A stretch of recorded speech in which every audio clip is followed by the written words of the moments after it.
तो भाई चैनल पे बड़े दिन से बड़े महंगे महंगे लैपटॉप आ रहे थे। RTX 4000 सीरीज हो गए, 13 जनरेशन हो गए, सस्ता मसाला मिसिंग हो रहा था। और तुम्हें पता है मैं कमेंट सेक्शन में कितना ज्यादा एक्टिव रहता हूं, तो मेरे को कमेंट सेक्शन से भी एक लैपटॉप पता लगा, MSI का Bravo 15 8 कोर का 5800H मिल रहा है और 4GB का GPU RX 6500M और प्राइसिंग 56,000 रुपीज ओनली। तो मैंने कहा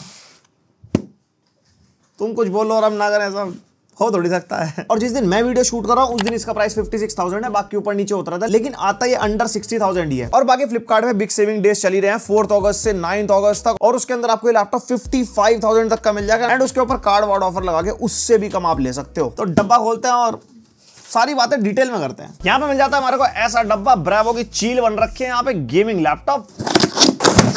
और यहाँ से आप ये हटाओगे, ये निकल जाएगा हमारा लैपटॉप। और यहाँ पे छोटी सी डब्बी एक्स्ट्रा दे रखी है जिसके अंदर से एक 150 वॉट का पावर अडाप्टर मिल जाएगा और एक पावर कॉर्ड। और इसको साइड हटाओगे तो यहाँ पे थोड़ी बहुत पुस्तकी बातचीत जिससे हमें कोई मतलब नहीं है, हमें सब पता है, हम सब रिव्यू करते हैं। और भाई ये निकल जाती है हमारी मशीनरी। ओ हो लैपटॉप भाई क्या सुंदर लग रहा है। यहाँ पे पूरे गेमिंग वेमिंग के कट बन रखे हैं, यहाँ पे चील बन रखी है और ये मखमल की चादर निकाल ले, नए लैपटॉप की पहचान। तो भाई ओवरऑल लैपटॉप यहाँ पे आपको पॉलीकार्बोनेट बिल्ड में मिल जाएगा। टॉप लिड फ्लेक्स ऐसा ज्यादा नहीं है इसके अंदर एंड इवन अगर आप कीबोर्ड फ्लेक्स भी देखोगे वो भी ज्यादा नहीं मिलेगा। और एक हाथ से लीड इसकी आराम से ओपन हो जाती है एंड स्क्रीन वॉबल यस थोड़ा ज्यादा मिलता है, बट कुछ भी कहो HP ओमेन से तो ज्यादा नहीं है।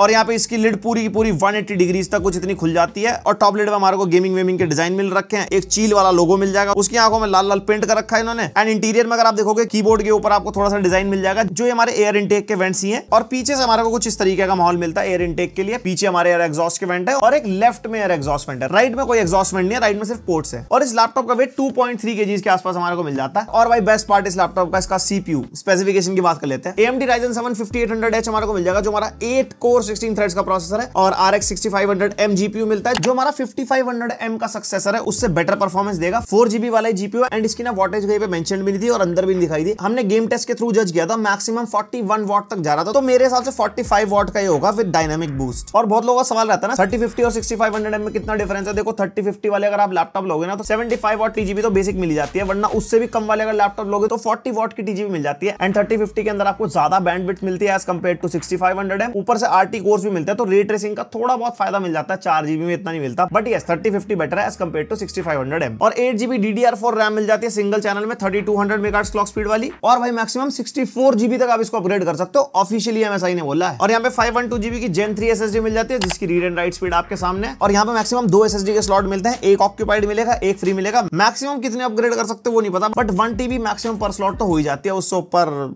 ब्रांड जाने हैं। And Wi-Fi 6E and Bluetooth version 5.2 इसके अंदर मिलता है। इस प्राइस के लैपटॉप में Wi-Fi 6E यूजुअली महंगे लैपटॉप में Wi-Fi 6 मिलता है। और भाई MS Office नहीं मिलेगा आपको इसके अंदर, जिस प्राइस पे आता है मुझे उम्मीद थी भी नहीं, कोई दिक्कत नहीं है। और भाई यहाँ पे मिल जाता है हमारे को फुल साइज का कीबोर्ड, यहाँ पे नमपैड इंक्लूडेड है, बट नमपैड बहुत छोटा है, यहाँ पे इतना ज्यादा कंफर्टेबल रहता नहीं है चलाने में। और ये हमारा सिंगल कलर बैकलाइट कीबोर्ड है। F8 के ऊपर आपको बटन मिलेगा जिससे आप इसकी ब्राइटनेस कंट्रोल कर सकते हो, इवन लाइट ऑफ भी कर सकते हो। और रेड कलर की लाइट मिलेगी जो MSI की अपनी थीम है। और कीबोर्ड की टाइपिंग फील बढ़िया है, लाइक चिकलेट कीबोर्ड है, तो ऐसी कोई दिक्कत नहीं हुई। एंड भाई ट्रैक पैड, इतना छोटा सा ट्रैक पैड इन्होंने दिया, फुली क्लिकेबल वाला है, मल्टी जेस्चर को सपोर्ट करता है, चलाने में स्मूथ है, बट मेरे को साइज में छोटा लगा, यूज करने में इतना मजा नहीं आता ट्रैक पैड को। लेफ्ट साइड में हमारे को पावर इनपुट का पोर्ट मिल जाता है, 2 टाइप ए वाले पोर्ट है जिसमें से एक 3.2 Gen 1 वाला है और एक USB 2.0 वाला है। एंड बाकी सारे पोर्ट्स राइट साइड में मिलते हैं, RJ45 LAN पोर्ट, एक HDMI 2.1 का पोर्ट यानी कि 4K 60 का आउटपुट ले सकते हो, एंड एक टाइप सी पोर्ट मिलता है USB 3.2 Gen 1 वाला, और ये कोई भी डिस्प्ले आउटपुट का सपोर्ट नहीं करता, ना ही पावर डिलीवरी को सपोर्ट करता है। सस्ती रेंज वाले लैपटॉप में यूजुअली पावर डिलीवरी वगैरह मिलती भी नहीं है। उसके बाद हमारे को USB टाइप ए पोर्ट मिल जाता है 3.2 Gen 1 वाला और एक हेडफोन माइक जैक का कॉम्बो। पोर्ट्स के मामले में मेरे को कोई डिसअपॉइंटमेंट नहीं लगी, लाइक टाइप ए पोर्ट 3 है जिसमें से एक 2.0 वाला है, लेकिन 2 तो USB 3 वाले हैं, तो हिसाब किताब बढ़िया है एज पर प्राइस पॉइंट। और डिस्प्ले आउटपुट की बात आती है, इसकी इंटरनल डिस्प्ले जो है इसके iGPU से कनेक्टेड है यानी कि AMD Radeon। HDMI से अगर आप आउटपुट लोगे तो ग्राफिक्स कार्ड आपको मिलेगा। एंड यस कोई भी मक स्विच नहीं है यानी कि डिस्प्ले आउटपुट हम चेंज नहीं कर सकते इंटरनल डिस्प्ले का। और इस लैपटॉप मिलती है हमारे को 15.6 इंचेस की 1080p डिस्प्ले 16:9 वाली है, एंड IPS लेवल पैनल है एंटी ग्लेयर वाला, और 144 हर्ट्ज का रिफ्रेश रेट है। जितना कैपेबल इसका CPU GPU है आराम से आप 144 हर्ट्ज के मजे ले सकते हो Valorant CS:GO वगैरह में। एंड कलर गैमेट के मामले में 45% NTSC एंड 250 निट्स की ब्राइटनेस ब्राइटनेस जो ब्रांड ने बोली है। बाकी हमने प्रैक्टिकल टेस्ट करने के लिए डिवाइस मंगा ली है। स्पाइडर एक्स प्रो से हमने टेस्ट किया था, 48% एनटीएससी निकल गई एंड 68% sRGB और ब्राइटनेस मैक्सिमम 230 निट्स की है। तो ब्राइटनेस को लेकर आप डिसअपॉइंट हो सकते हो। फुल ब्राइटनेस पे भी इतनी ज्यादा बढ़िया नहीं लगती डिस्प्ले की, लेकिन जिस प्राइस पे लैपटॉप आता है इस प्राइस सेगमेंट पे इवन 80-90,000 इवन 1 लाख तक भी ऐसी ही डिस्प्ले मिलती है, जिसके अंदर आप नॉर्मल कंटेंट वगैरह देखोगे, गेमिंग वगैरह करोगे, कोई प्रॉब्लम ऐसा आपको महसूस नहीं होगी। अगर आपको कलर एक्यूरेसी वाला टास्क करना है, जैसे फोटोशॉप चलाना, उसमें कलर ग्रेडिंग करनी है या वीडियो एडिटिंग में कलर ग्रेडिंग करनी है, उसके हिसाब की डिस्प्ले नहीं है। उसके अंदर हमारे को 90% से ऊपर sRGB चाहिए होती है या 70% से ऊपर एनटीएससी चाहिए होती है, तब जाके आप कलर एक्यूरेट टास्क कर पाओगे। वैसे बेसिक यूसेज के लिए सही है। और ये कुछ ऐसा इसका वेबकैम टेस्ट है। माइक भी लैपटॉप का यूज हो रहा है एंड 720p वाला वेबकैम है, तो क्वालिटी हिसाब से मिलेगी। प्राइस पॉइंट के हिसाब से डी है। 1-1.5 लाख के लैपटॉप में भी ऐसे ही वेबकैम मिलता है, तो वेबकैम से ज्यादा उम्मीद मत करो। एंड अगर आप टाइपिंग वगैरह करोगे तो कुछ इतना वावल आपको मिलेगा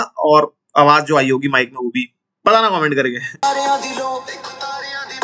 स्पीकर यहाँ पे हमारे को डिसेंट मिलता है। 2-2 वॉट के 2 स्पीकर है, डाउन फायरिंग वाले मिलेंगे, ना तो ज्यादा ही लाउड है ना तो ज्यादा ही खत्म है, ठीक ठाक आवाज मिल जाती है। और इस लैपटॉप में हमारे को मिलती है 53.5 वॉट आवर की बैटरी, जो कि काफी कम है। अगर आप बेसिक यूसेज करोगे 50% स्क्रीन ब्राइटनेस में, कीबोर्ड बैकलाइट ऑफ कर लोगे, डे टू डे टास्क कर लिए, मल्टीटास्किंग कर ली, उसके अंदर मैक्सिमम टू मैक्सिमम 2 घंटे का बैकअप देगा, बिल्कुल बेसिक वाले टास्क पे। थोड़ा सा मल्टीमीडिया ज्यादा कर लोगे, थोड़े हाई एंड टास्क करोगे तो बैटरी बैकअप और कम होगा। बैटरी बैकअप ओके साइड है। अब बात कर लेते हैं परफॉर्मेंस की भाई 5800 HS के अंदर। सबसे पहले नंबरों पर नजर मार लेते हैं। सिनेबेंच R23 के स्कोर्स आपने सामने देख सकते हो, 12,000 के आसपास multi core score and 1400 single core. उसके अलावा Geekbench 6 हमने निकाल के देखा, बढ़िया स्कोर निकाल के दे रहा था। क्रॉसमार्क का स्कोर आपके सामने फॉर कंपैरिजन। उसके अलावा PC Mark 10 हमने निकाला, 6000 प्लस स्कोर निकाल के दे गया। पता लग रहा है ना, 8 कोर वाला 5800H अच्छा खासा कैपेबल है और सही नंबर निकाल के दे रहा है जितने होने चाहिए। उसके बाद 3D Mark Time Spy total score 4500, जिसमें CPU स्कोर ज्यादा है बिकॉज 5800H है एंड GPU स्कोर 4000 के आसपास मिलेगा। तो यहाँ पे रॉ परफॉर्मेंस आपको बता देता हूँ। हमने इसके ऊपर 4K 60 FPS की वीडियो एडिटिंग करके देखी थी। बढ़िया वीडियो एडिटिंग इसने करवाई थी, लाइक टाइमलाइन स्क्रॉल करनी हो या इफेक्ट्स वगैरह लगाने हो, 2-3 घंटे तक एडिटिंग करके देखी, बढ़िया परफॉर्मेंस दे रहा था। उसके बाद जाके थोड़ा बहुत लैग महसूस होता है क्योंकि 5000 सीरीज का CPU है, लेकिन अपने हिसाब से परफॉर्मेंस बढ़िया दे रहा था। और अगर आपको 3D modelling, rendering, architecture, after effects type के काम करने हैं तो AMD के GPUs उतने ज्यादा ऑप्टिमाइज नहीं है as compare to Nvidia GPUs। तो उसके अंदर परफॉर्मेंस तो ठीक ठाक निकाल के देता है, लेकिन वो स्मूथ एक्सपीरियंस आपको नहीं मिलेगा। बाकी CPU पावरफुल है, मल्टीटास्किंग आपको करनी हो, डे टू डे टास्क करने हो, स्टूडेंट हो, आपको कोडिंग करनी है, ऐप डेवलपमेंट वगैरह करनी है, सारा कुछ इस लैपटॉप पे स्मूथली हो जाएगा। और अगर सिंगल PC वाली लाइव स्ट्रीमिंग इसके ऊपर करनी है तो बेसिक वाली लाइव स्ट्रीम आप आराम से कर लोगे, लाइक डॉक्यूमेंट वाली है, कोई प्रेजेंटेशन शो करनी है, आप पढ़ाते हो, स्क्रीन शेयर वगैरह आपको करनी है, वो सब हो जाएगी। गेमिंग लाइव स्ट्रीम में दिक्कत करेगा क्योंकि इसका GPU इतना कैपेबल नहीं है। CPU अच्छा खासा पावरफुल है, काम चलाओ टाइप की लाइव स्ट्रीम हो जाएगी गेमिंग वाली। और आप कर लेते हैं इस पे गेम टेस्ट। एंड ये वाला लैपटॉप 8GB रैम के साथ आता है, इसके अंदर 16GB वाला वेरिएंट भी है। 8GB रैम के साथ आप परफॉर्मेंस देख लो, 16GB लोगे तो इससे बेटर मिलेगी परफॉर्मेंस। यहाँ पे सबसे पहले टेस्ट कर रहे हैं वैलोरेंट और यहाँ पे सेटिंग्स को रखा हमने हाई पे और 1080p रेजोल्यूशन पे टेस्ट करेंगे जो लैपटॉप का अपना रेजोल्यूशन है। और यहाँ पे 1080p के हिसाब से 5800HS के अंदर एज एक्सपेक्टेड 160 to 170 FPS के आसपास मिल रहे हैं। यहाँ पे वैसे FPS और ज्यादा भी आ सकते थे अगर 16GB रैम होती, तो 8GB रैम की वजह से थोड़े से रेस्ट्रिक्टेड से मिलेंगे FPS हमारे को, लेकिन आपको FPS का अंदाजा हो जाएगा। और यहाँ पे जो GPU के स्टैट्स है ना, उस पर रिलाय मत करना। GPU के अंदर क्लॉक स्पीड और VRAM जो है ना, वो अजीबोगरीब तरीके से चल रही थी। दूसरा गेम यहाँ पे टेस्ट कर रहे हैं भाई GTA 5 और सेटिंग्स को रखा हमने वेरी हाई पे, सारा कुछ वेरी हाई अपने सामने देख सकते हो। एंड भाई यहाँ पे भी आराम से हमारे को 80+ FPS मिल रहा है और जैसे यहाँ पे 16GB रैम करोगे तो 100+ FPS आराम से मिल जाएंगे, ऐसी कोई दिक्कत नहीं है। और CPU की वोल्टेज आप देख सकते हो 70 to 80 वॉट तक पावर ड्रॉ कर रहा है, उसके बावजूद भी 80 डिग्रीज के आसपास CPU टेंपरेचर है एंड रूम टेंपरेचर आप देख ही सकते हो 26 डिग्रीज है। उसके हिसाब से मैं कहूंगा लैपटॉप के थर्मल्स भाई बढ़िया है। और GPU के स्टैट्स में सिर्फ एक ही स्टैट सही चल रहा है, वो है टेंपरेचर का, बाकी सारे स्टैट्स इसके इधर उधर हिले पड़े, तो इसको आप इग्नोर कर सकते हो। और GPU के टेंपरेचर भी बढ़िया है। उसके बाद टेस्ट कर रहे हैं RDR2, रखा है हमने इसको फेवर क्वालिटी पे। और फेवर क्वालिटी पर रखने के बाद भी ना सेटिंग्स कई जगह मीडियम है, कई जगह हाई है, कई जगह लो है और FSR 2.0 का सपोर्ट मिलता है RDR2 में, तो उसको रखा हमने क्वालिटी पे। और भाई यहाँ पे आराम से 50 to 60 FPS मिलते हुए और CPU के टेंपरेचर भी ऐसा ज्यादा नहीं है एंड रैम हमारी 8GB है, तभी लैपटॉप अपना पूरा पोटेंशियल नहीं निकाल के दे पा रहा। अगर 16GB करोगे तो इससे बेटर परफॉर्मेंस मिलेगी इस गेम में भी। उसके बाद टेस्ट करें call of duty Warzone 2.0, settings को रखा हमने रिकमेंडेड पे, नॉर्मल, लो और हाई का मिक्सचर यहाँ पे लग गया था। लेफ्ट साइड में हमारी कोई भी अपस्केलिंग नहीं है, राइट साइड में FSR 2.1 हमने यूज किया है। और यहाँ पे आप गेम प्ले अपने सामने देख सकते हो, पता नहीं FSR 2.1 में क्या सीन है। यहाँ पे कभी कभी बिना अपस्केलिंग मेथड के हमारे को 60 to 70 FPS मिल रहे हैं और FSR 2.1 लगाने के बाद उतने जा ही नहीं रहे और कभी कभी उल्टा भी हो रहा है। तो यहाँ पे AMD के FSR को हम DLSS से डायरेक्टली कंपेयर कर भी नहीं सकते, वही मैं आपको बता रहा था। RTX 3050 डेफिनेटली इससे बेटर होगा, लेकिन इसकी परफॉर्मेंस बढ़िया है, अच्छे खासे फ्रेम रेट निकाल के दे रहा है 8GB रैम के साथ भी, जबकि वॉरज़ोन में तो भाई 16GB रैम चाहिए ही चाहिए। उसके बाद टेस्ट करें Spiderman miles Morales, left side में कोई अपस्केलिंग मेथड नहीं है, राइट साइड में FSR 2.1 रखा हमने क्वालिटी पे और सेटिंग्स को रखा हमने यहाँ पे हाई पे। और ये है AMD का भाई साहब वेल ऑप्टिमाइज्ड GPU, यहाँ पे FSR के बिना भी वही FPS मिल रहे हैं, इवन FSR लगा के FPS गिर जा रहे हैं। Wow, very very nice GPU। तो यहाँ पे आप देख सकते हो हाई सेटिंग्स पे ऑब्वियसली ये वाला GPU इतना कैपेबल नहीं नहीं है जो आपको बढ़िया गेम प्ले करवा पाए। आपको मीडियम टू लो सेटिंग्स पे ही स्पाइडरमैन खेलना पड़ेगा, बट मैंने आपको मैक्सिमम के हिसाब से बता दिया। और बाकी एफएसआर के क्या हाल है वो आपने देख ही लिया। उसके बाद मेरे मन में आया इस जीपीयू की थोड़ी जान निकाल देते हैं। साइबरपंक टेस्ट कर रहे हैं हाई सेटिंग्स पे, जिसके अंदर एक तरफ एफएसआर क्वालिटी पे रखा है, एक तरफ ऑफ है। एंड यहाँ पे हमारे को अच्छे खासे प्लेबल एफपीएस मिल रहा है हाई सेटिंग्स पे। 30 to 40 एफपीएस निकाल के दे रहा है। अगर सेटिंग्स को मीडियम या लो पे करोगे इससे भी ज्यादा एफपीएस मिल जाएंगे। और यहाँ पे भी एफएसआर लगाने के बाद एक भी एफपीएस का बूस्ट नहीं है, एक जरा सा भी बूस्ट अगर कहें तो, बल्कि एफएसआर वाले में तो कभी कभी एफपीएस ज्यादा डाउन जा रहे हैं। तो बाकी आप परफॉर्मेंस का अंदाजा अपने हिसाब से लगा ही सकते हो। उसके बाद नया गेम इन द लिस्ट, यहाँ पे हम टेस्ट कर रहे हैं Watch Dogs Legion, high settings पे टेस्ट कर रहे हैं। वीरैम आप नीचे देख सकते हो 4 GB को क्रॉस कर रही है, बट मैंने फिर भी एक्स्ट्रा पे टेस्ट कर दिया कि चलो कम से कम पीक परफॉर्मेंस का अंदाजा लग जाए। तो यहाँ पे आप देख सकते हो 35 to 40 एफपीएस के आसपास मिल रहे हैं, जो कि भाई प्लेबल है। और यहाँ पे सेटिंग्स को आप मीडियम पे करोगे तो इससे ज्यादा एफपीएस मिलेंगे। प्लस 16 GB रैम भाई रिकमेंडेड है अगर आपको AAA टाइटल खेलना है, जो मैं आपको सारे दिखा रहा हूँ अच्छे एफपीएस पे। तो भाई ये था इसका पूरा रिव्यू MSI Bravo 15 का, जो आज की डेट में 55 to 57,000 के आसपास मिल जाएगा। Ryzen 7 5800H 8 कोर का प्रोसेसर, 6500M मिलता है, 4 GB का जीपीयू, और जिस प्राइस पे आता है उसके हिसाब से बढ़िया है। अगर आपका बजट अंडर 60,000 है तो ये मशीन आप डेफिनेटली कंसीडर कर सकते हो। और मैं कहूंगा थोड़े से पैसे ज्यादा डाल के इसका 16 GB वाला वेरिएंट ले लेना। और मैंने आपको बताया बिग सेविंग डेज चली रहे हैं, उसके अंदर 8 GB रैम वाला 55,000 का चल रहा है और 16 GB रैम वाला 58,000 का, और उसके ऊपर भी बैंक ऑफर्स वगैरह वो आप खुद देख लेना, लिंक दे दूंगा डिस्क्रिप्शन में। एंड मेरी तरफ से बस यही था इसका पूरा रिव्यू। कंपैरिजन के लिए कोई लैपटॉप नहीं है, क्योंकि अंडर 50,000 में ऐसा प्रोसेसर वाला और कोई लैपटॉप है ही नहीं इस टाइम मार्केट में। अगर है तो मेरे को कमेंट सेक्शन में बताओ। किसी में कंफ्यूजन, क्वेरी या फीडबैक हो वो भी लिख देना, मैं कोशिश करूंगा रिप्लाई करने की। बाकी ऑडियंस है हमारी जो बहुत ज्यादा एक्टिव रहती है, वो भी आपको रिप्लाई कर देगी। पसंद आए वीडियो लाइक मार देना, पहली बार सब्सक्राइब कर देना। मिलते हैं नेक्स्ट वीडियो, अब तक के लिए